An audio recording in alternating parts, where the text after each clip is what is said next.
Bossman show, friend of the show, doing big things on the shore. It's my man, Jason Crafton, took those guys to a tournament, our postseason game for the first time in 7 years at the shore, doing big things. My man, what's good, brother?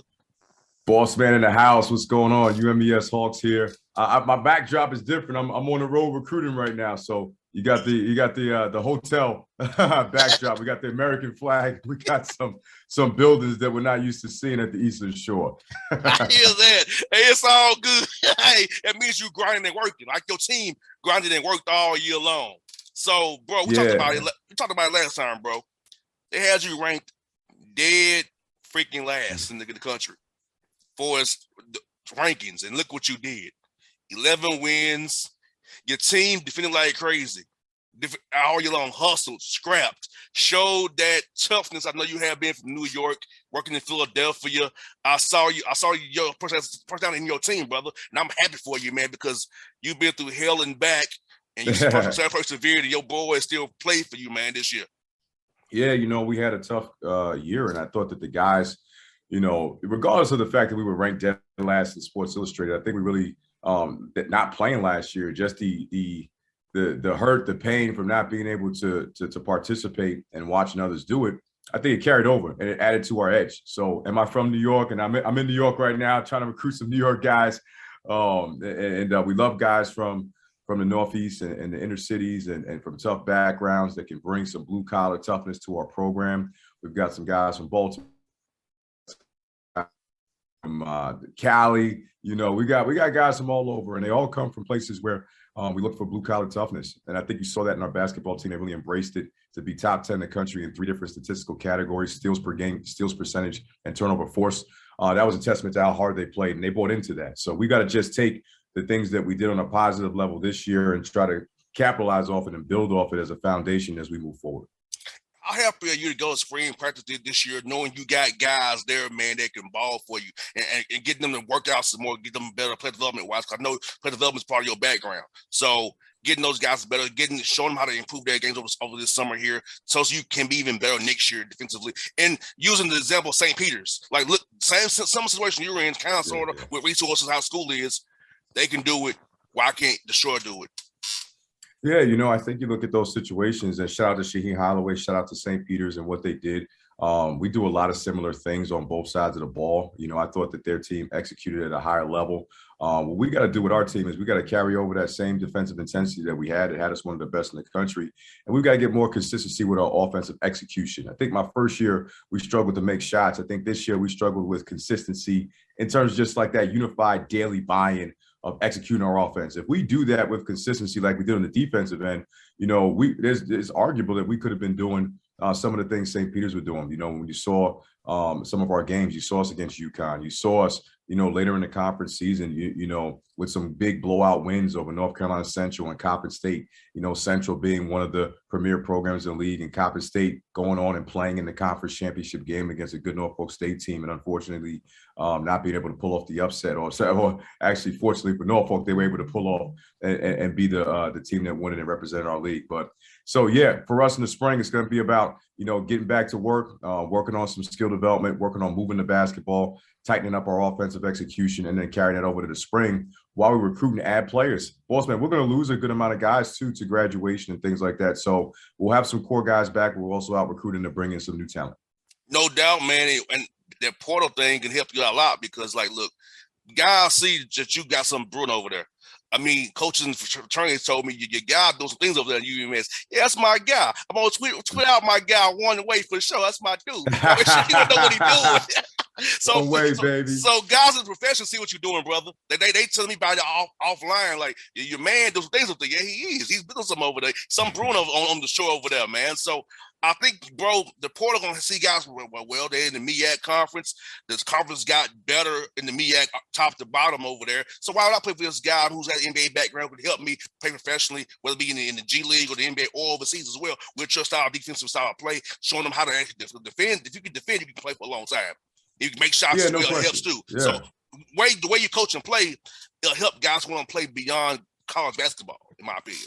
Definitely. I think right now, when you look at the portal, and I tell my staff this all the time, and I think, sometimes people get caught up in the portal. I just get caught up in the right player that's the right fit for us. Wherever that comes from, we'll take it, whether it's the portal, whether it's the JUCO realm, the high school, the prep school, whatever situation it is, we'll take it. I think some of the things we did this year puts us more in a national light where, kids might feel like, okay, it's not such a disaster zone anymore. And they built it into a way now, can we take the next step? But as you know, Bossman, the next step's the hardest step. I've been part of these rebuilds, and going from worse to getting competitive is the first step, but going from being competitive to being a champion, well, that's going to be a harder step. And one of our spring meetings is going to be about, we've got to work harder than we've ever worked before. We've worked hard already, but we got to take it to another gear, another level, new commitment of buy-in, because next year's a new year. And regardless of the carryover that we have and the experience that we have of some guys, core guys coming back, it's still a new season. Jay Wright always taught me that. Every year is a brand new year. So don't have any expectations based off of what you did in the past, because that's now done. But yeah, we're excited to get involved with some quality recruits, continue to raise the profile of the talent that we bring into Eastern Shore, and do some special things here. Yeah, Eastern Shore is no longer a bye week anymore, or a bye game. Like, hey, that's a win. That's a win. That's a win. Nah, you all compete like hell. And even looking at the scores of your game, Jason, the defense kept you in a lot of games. Had you made some shots, you could have won those games. So just looking at the scores, and it's not doing too many crazy blowouts. You are competitive every night. Just the fact that, hey, execution on offense, making some shots. But like I said, I love the fact that you was in every game. You had a chance to win. Well, you kind of resigned to it. Okay, one big run and we're done. No, we're still in this thing. So make some shots, make some plays, we'll be good to go. Yeah, there's 2 games this entire season for the most part. I think our guys would attest to this, where it was like, we didn't take care of business. At Morgan State, it was a crazy day. It was a lot of game time changes and a lot of things that happened on the fly that tried to distract us. And unfortunately, I thought we gave into that. And that was something that we were disappointed about. We've been a team that's for the most part all season was consistent with being ready to play. And Morgan, they dropped the hammer on us and blew us out that night. And our guys responded from that with a big win on senior night against Del State. And we had a nice showing in the MEAC tournament defensively, but we struggled offensively. And I think that getting that MEAC tournament experience for guys that hadn't played in the Scope Center was important. We didn't have that. We had one guy that played in the Scope, and having not played last year. So we want to take that experience and then carry it over. And the experience of playing the Basketball Classic versus a good team in Coastal Carolina that made the Final Four in the Basketball Classic, it's only going to help us for the future. We want to be playing in postseason. We did it in the Basketball Classic this year. Moving forward, we want to be in the premier postseasons. We want to be in the NIT. We want to progress and be in the NCAA tournament. And that's going to come from continuing to just get better in every facet. We got to keep getting better as a coaching staff. We got to keep getting better with our talent, player development, our recruiting, our defensive stuff. We were top 10. Let's be number 1. Our offensive execution, way too many turnovers. So we got to get better with our decision making. Our guys here getting better with that, and us bringing in better decision makers and a part of our recruiting class. No doubt. And Jason, the whole conference got better, man. I was disappointed that they gave Rob and him a 16 seed. They should have gave him a 15. Even he was disappointed about that. They played a hell of a schedule. They beat who they had in front of them, but still no respect for the MEAC or the SWAC. Always going to be a play-in situation or 16 seed. And you all schedule hard as you can in the conference, and it's 8 of you all there. And Kenny got better this year. Morgan was better as well. Central's always there. You guys was better. So it's the conference overall, all 8 of you all are better than what you were in your previous years. You still get that, man, 16 seed. It's respect to making a SWAC. Come on now. Yeah, I think the conference is making strides, and some of those strides are going to be because you've got consistency in the top of the conference and some of the teams that have been successful in their coaches, right? So Rob Jones has been there for over a decade now as a head coach and an assistant coach there at Norfolk State. We know what Lavelle has done at North Carolina Central, all right? So those 2 guys have been there with consistency, and then you've got a cast of brand new coaches across the board, that are doing a great job building their program. So it's a lot of fresh energy, a lot of fresh life, a lot of new, hardworking, staffs that are eager to build their programs up. And now the MEAC has started to take a step forward. And I think this portal is also providing an opportunity for low major schools to be able to get some talent in a different manner than it's used to being able to get, and to make some progress forward. So I think across the board, this was a year. Dell State didn't win a basketball game, but they're right there able to beat anybody, any night, and taking teams the distance. They took Norfolk State the distance in the MEAC tournament. They gave us a battle on senior night. They gave a lot of teams battles, went to overtime with North Carolina Central late in the year. So shout out to Stan Wardman and what he's doing. Shout out to Kenny Blakeney and what he's doing at Howard, building that program. And you see what Morgan State's doing over there. You see what Coppin doing, and just seeing what those guys are doing. South Carolina State, shout out to Tony Madlock, coming in there and putting a team together at the last second and being a scrappy defensive team that did some things moving forward. Everybody's grinding. The MEAC is here, and we took a step forward in not being in the first four, but I do believe that, as years move on, that we won't be 15 seeds anymore. And guys don't want to play you all no more. I know they don't want to play you guys no more. They don't want to play Rob Jones. They don't want to play Lavelle. They don't want to play Kenny Blakeney because, I'm already hearing the whispers like we don't want to play the MEAC guys. I'm already hearing the whispers about the schedules because I'm telling my guys, man, play some of my MEAC folks. I told it to Josh Pasner. I think he said, play some of my MEAC guys. We'll see.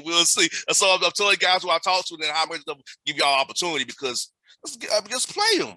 If they beat you, beat you, but they don't want to take their chance though, because you all tough and scrappy. You all make their guys work. Yeah.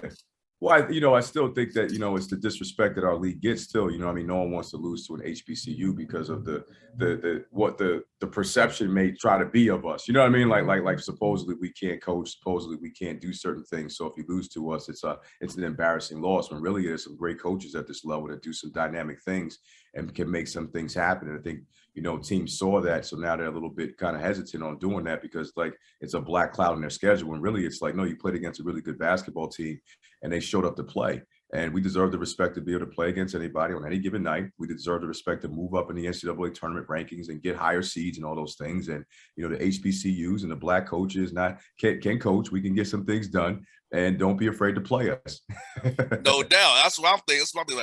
Let's play them. Let's see what happens. Roll the ball out there, see what happens. Because you all can coach. That's what's so sad about it is because they all give you us the play-in game or the 16 seed. And so it's like, okay, don't get beat. You're here. So because when you win, fans, you get units, right?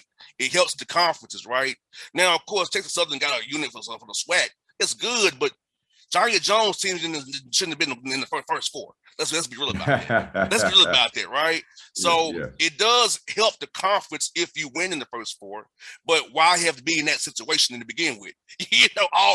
Every year, always every year. You know what I'm saying? It blows my mind. Yeah. Well, I think, like I said, Rob might not have been happy with his seed selection, and I respect that because he had an unbelievable year. But they weren't in the first four. So that was a step forward for our league, in terms of not getting in the first four and being in a real first round game already. Now, the next step, we just got to keep making next steps as a league. When you see our, we were, blessed to be one of the teams in our league that did have success in the non-conference and, and winning against teams like Fordham on the road, having a nice showing against UConn and, defeating Lehigh, a good Patriot League team that did well this year, and losing at the buzzer to Atlanta and St. Joe. So we did some things in non-conference that opened some eyes. And then other teams in our conference did some things as well. So the caliber of play is on the rise. The caliber of coaching is on the rise. And what that should do is catapult us into different seeding levels in every tournament, not just the NCAA tournament, but also in the NIT when those bids start happening for us in our league. No doubt. And for you, Jason, how has it been trying to kind of get games next year? Because people know that you're not just the worst team in America anymore. And so how's it trying to schedule games? Knowing that you have to raise money for your university, the department, because that's the thing about black colleges, people. They have to the basketball team, football team, the women's basketball team has to go out and play money games to help the departments of the respective schools, people. So it's more to it just why they playing these teams, because it's part of it how they have to. But Jason, I'll let you talk more about it, brother. Yeah, I think you got a couple of dynamics. One, I think as as low resource income institutions, we've got to keep finding dynamic ways to be able to raise money outside of just, relying on the basketball team to go out and play guarantee games, because as your program gets better, which you've seen, with some of the upper level HBCUs in basketball, you're not going to go out and just get $700,000 anymore, because not everybody's going to want to play to be able to bring in that type of money. So, for us, there has been a change. We played that game against UConn in the handshake line. They were very adamant about, we're not playing you next year. St. Joe's is not playing us next year. So that's almost $200,000 that we've got to find somewhere else. Fordham, dropped us and doesn't want to play us next year. So you're looking at about $250,000 there that we've got to find, from other programs. So we'll find games. We'll be able to figure it out as we always do. But the dynamic of playing those teams in those games changes as you get better. Schools benefit sometimes off of the team being bad, and sometimes get very comfortable with a bad basketball program and being able to bring in just all this guarantee money. But as we build this basketball program, I've been very adamant about, the guarantee money dynamics are going to change as they have at the other upper level HBCUs. And we're going to have to get creative as an institution to find new dynamic ways to raise money outside of just playing the guarantee games. And that's part of the journey. And we're excited to be a part of that as we build our program. Hopefully we can start raising money in different ways, from TV, exposure, playing in national tournaments, and getting exposure for our school and helping to increase our enrollment. A la the Flutie effect back in the day, when you take a program from worst to first and seeing the dynamics of what that could do. We got to start selling some Hawk basketball shirts online. We got to just get this brand of One Way out there. There's so many dynamic things that we can do. It starts on the defensive end for us. It continues. We'll continue to build and bring in the right types of people that play the basketball game the right type of way, having the right type of staff, and I'm excited to be a part of it. Jason, being the Hawks kind of warms my heart, because I'm a Hawk. So being the East Shore Hawks, hey, the Hawk love is the Hawks have to my heart, because I'm a Hawk man as already is. So One Way for real. So Jason, I know you're busy, my brother. Hey, recruit your butt off, man. Get these new guys to the shore, man. Show them how it is, how you do it over there, my brother. I'm cheering for you. I got your back any way I can, my brother. And I'll be pushing you guys on Twitter every chance I get, my brother. Appreciate you, brother, man. Great being on it. Bossman, peace out, and One Way.